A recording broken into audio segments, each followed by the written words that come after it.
how to install programs in Linux, how to find and install the packages we need, how to find the codes that other hackers may can use them. In this video, I'm going to tell you how to do all this. This is the other part of Linux for hacking, or of course for everyone, because everyone should know Linux. Hello world, welcome to Sphinx channel. First of all, if you like this content, please subscribe to the channel, like the video, and tell me your opinion on the comments.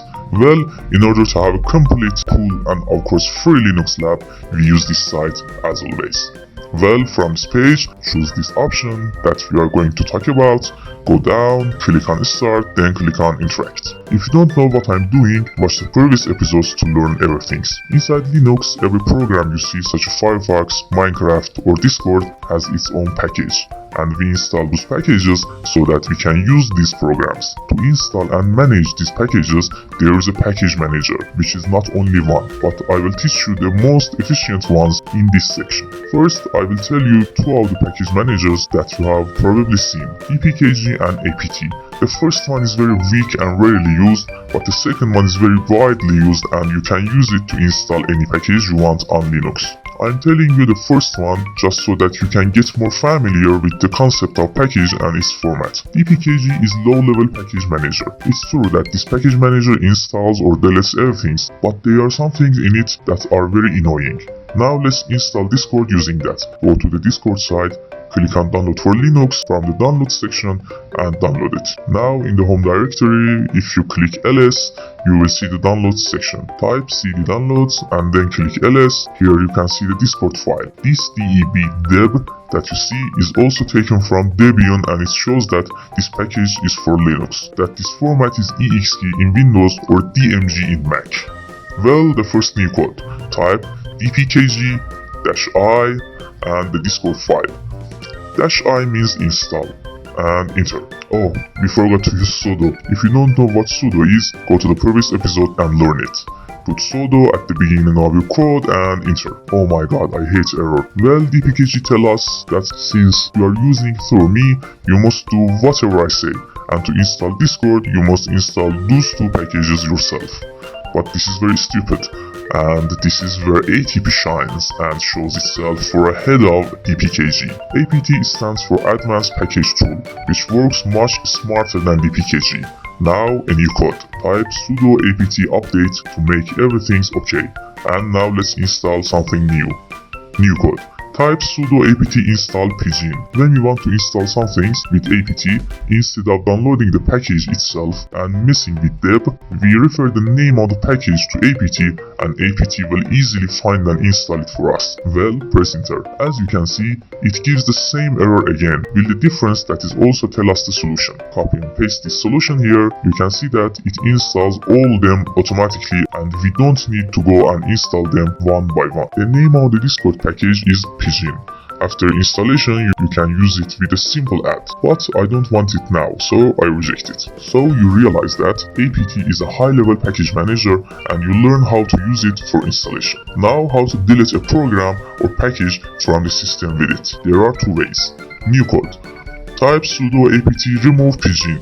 Now if you press Y, the program will be deleted but the user data remains, and if you install the program again, this data will be implemented. But if there is a program that you want to get rid of completely and everything is deleted from your system, you have to do this. New code. Type sudo apt purge pgin. Hit Y and that's it. Now let me teach you something practical. If you want to make sure that a program has been completely removed from your system or not, new code. Type sudo apt install grab pgin. Well, you can see that there is no trace of that program. Now let me show you how to update and upgrade all your system programs and delete previous versions. New code. Type sudo apt update and then sudo apt full upgrade. This full deletes the previous versions and replaces the new ones. I will tell you another way to install and manage packages, and that is snap, which is a package manager, and interesting that it's also a package and you can install it through apt. A package manager installs with a package manager. In fact, Snap acts like a store and brings and installs everything you need, and it's also a high level. How does it work now? Let's install VS Code, which is my favorite. New code. Type sudo snap install -- classic code. and enter. Yes, it was easily to install. And if you type the code, it will run for you. Sometimes you need programs or packages that are in the format of the programming language. How to install them? Here I will give you an example of two of the most famous programming languages. The first one is Python, which has a package manager called pip. And when we are talking about Git, it's actually pip. And the second is Ruby, which has the Ruby gem package manager. Gem is used in the commands, for example, gem install.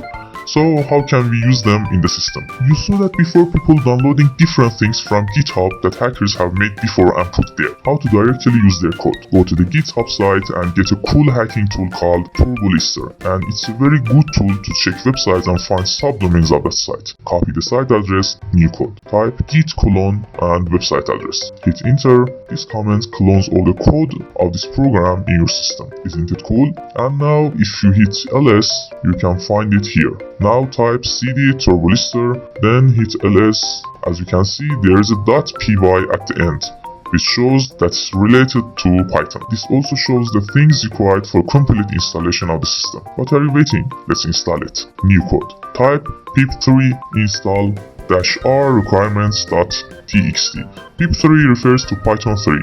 Then hit enter, wait patiently, installed. If you are interested in using this attractive hacking tool, new code. Type python 3 turbolister.py-d and the website address, like our cool website, hackthebox.eu, or any site that's your target. Boom! Now it will find the subdomains of your target for you. Finally, let's do a quick review. We said that DPKG is a low level and doesn't work well, so we don't use it. APT is a high level and works great. Snap is also a high level and works like a store. Python codes are entered into our system using git and install through the pip3. Well, thank you for being with me until the end of this video. Be sure to practice everything you have learned so far and master it. Until the next video, keep cool and stay anonymous.